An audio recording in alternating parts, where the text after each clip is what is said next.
আমার নবীর নামে কার্টুন বানানোর সাহস পেত, আমার নবীকে নিয়ে ফিল্ম বানানোর সাহস পেত, ইসলাম নিয়ে কটু কথা বলার সাহস পেত। যারা আপনারা লেস কাটা বলে ওরাই লেস কাটা, ওদের বংশ আমি নির্বংশ করে দেব। বিশ্বনবীর বিরুদ্ধে যারা কথা বলে ওরা পিতৃ পরিচয়হীন জারদ সন্তান, চিল্লায় বলেন ঠিক কিনা?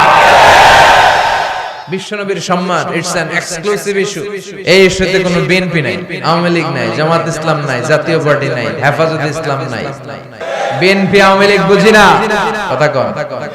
কোন পীরের মুরিদ আমরা বুঝি না, কোন তাবলিগ জামাত বুঝি না। বিশ্বনবীর সম্মান নিয়ে কটূক্তি করলে ওকে ছেড়ে দেওয়া হবে না, চিল্লায় এখন ঠিক কিনা? গোটা বাংলার মুমিন একসাথে থাকবে। এই নবীর সুপারিশ ছাড়া আমার জান্নাতে ঢোকা কঠিন হয়ে যাবে। এজন্য এই নবীর সাথে বেয়াদবি করলে ওরে বরদাস্ত করা হবে না, চিল্লায় বলেন ঠিক কিনা? উম্মে জালিল বিশ্বনবীকে যে গালি দিয়েছে, ওর গালি ওর মুখের উপরে জোরে বলেন ঠিক কিনা? আমার নবীরে যারা কবি বলে গালি দেয়, ওই গালি ওদের মুখের উপরে ঠিক কিনা? আমার নবীরে যারা লেস কাটা নির্বংশ বলে, ওদের 14 গোষ্ঠী নির্বংশ, জোরে বলো ঠিক কিনা? আমার নবীরে যারা পাগল বলে গালি দেয়, ওদের গালি ওদের মুখের উপরে ঠিক কিনা?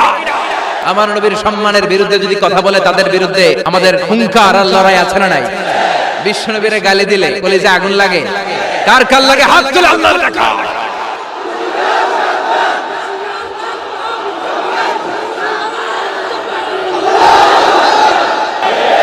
গোটা বিশ্বের জন্য তিনি সুপারম্যান হয়ে এসেছে।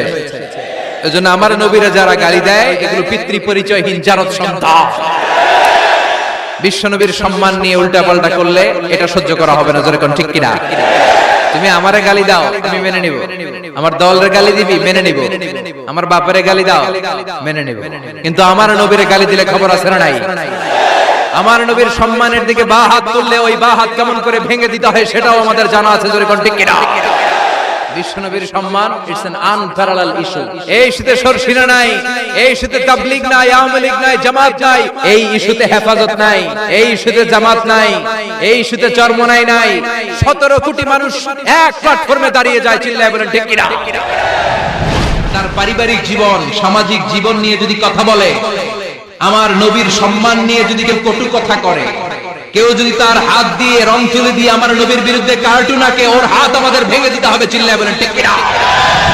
ওমর ফারুক মিছিলের সামনে দাঁড়িয়ে মক্কাবাসীদেরকে শোনানোর জন্য বললেন, উদ্দেশ্য করে বললেন, কে আছো মায়ের বুক খালি করতে চাও? কে আছো মক্কায় স্ত্রীদেরকে বিধবা করতে চাও? কে আছো সন্তানগুলোর ইয়াতিম বানাতে চাও? বুকের পাটা থাকলে আমি ওমরের সামনে এসে দাঁড়াও। কেউ সামনে আসতে পারে নাই। আমার নবীর নামে কার্টুন বানানোর সাহস পেত, আমার নবীকে নিয়ে ফিল্ম বানানোর সাহস পেত, ইসলাম নিয়ে কটু কথা বলার সাহস পেত, কোরআনকে গালি দেওয়ার সাহস পেত, বিশ্বনবীকে গালি দেওয়ার সাহস পেত। আমার নবীরে গালি দিলে খবর আছে না নাই? আমার নবীর দিকে যদি কেউ বা হাত তুলে তাকায়, ওই বা হাত কেমন করে ভেঙে দিতে হয় সেটাও আমরা জানি, চিল্লায় বলো ঠিক কিনা? নবীকে গালি দিলে কলিজায় আগুন লাগে, কোরআনকে গালি দিলে কলিজায় আগুন লাগে। কার কার কলিজায় আগুন লাগে? হাত তুলে আল্লাহর দেখা।